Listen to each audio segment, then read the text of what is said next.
Hello, my name is Shannon Kringen, and since about 1985, when I was still in high school, I've been painting shoes.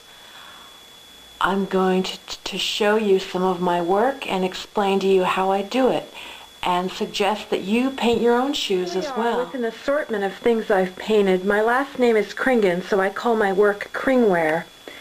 I use actually waterproof marker.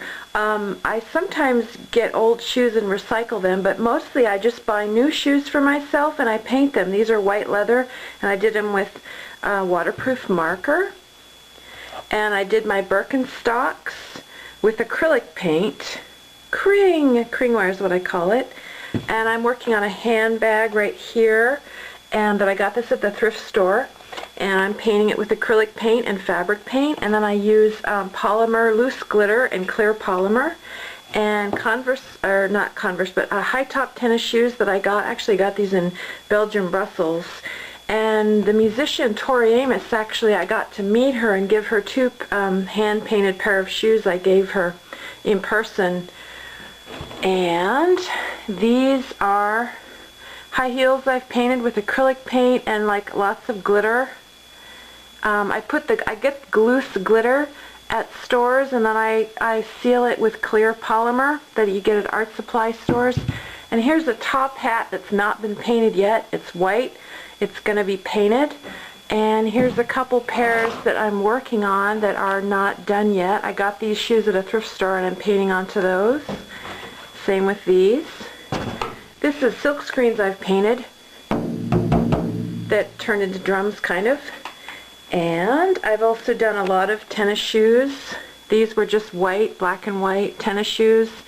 The nylon, if you get waterproof magic marker, it adheres really well to the nylon.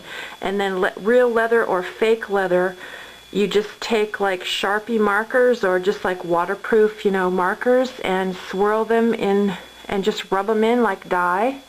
I find that those work better. These are tennis shoes I've painted, several pair. I find that actually works better.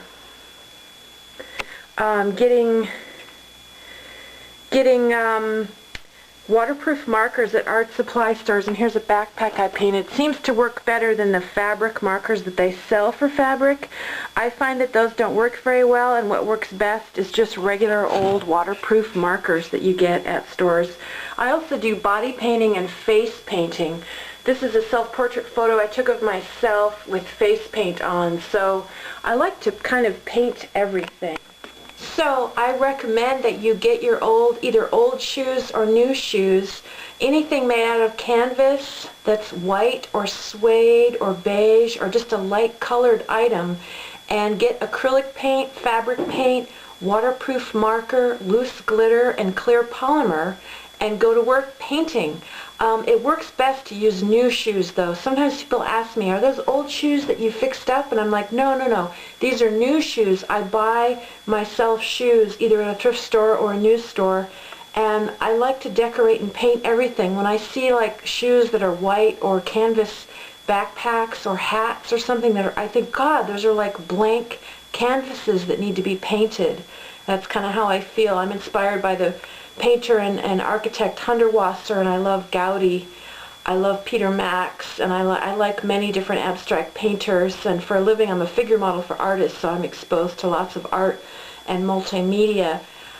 Visit my website, ShannonKringen.com, to see more of my KringWEAR and just all kinds of videos and multimedia artwork that I do. I'm also a photographer, and I also have this tattoo that I designed myself that means be yourself no matter what they say. So follow your bliss, and I highly recommend painting onto wearable art for yourself. Here's actually a pile of some of my shoes, and here's some of the tools of the trade. A huge bin full of waterproof markers, a huge bin full of fabric paint and acrylic paint, and a huge thing full of glitter. Loose glitter and clear polymer, and this kind of polymer glitter stuff that's waterproof, that it's made for fabric, and then I sprinkle loose glitter on top to make it even more intensely glitterized, and then I spray it with like clear sealer sometimes. So there you have it. Hand-painted wearable art.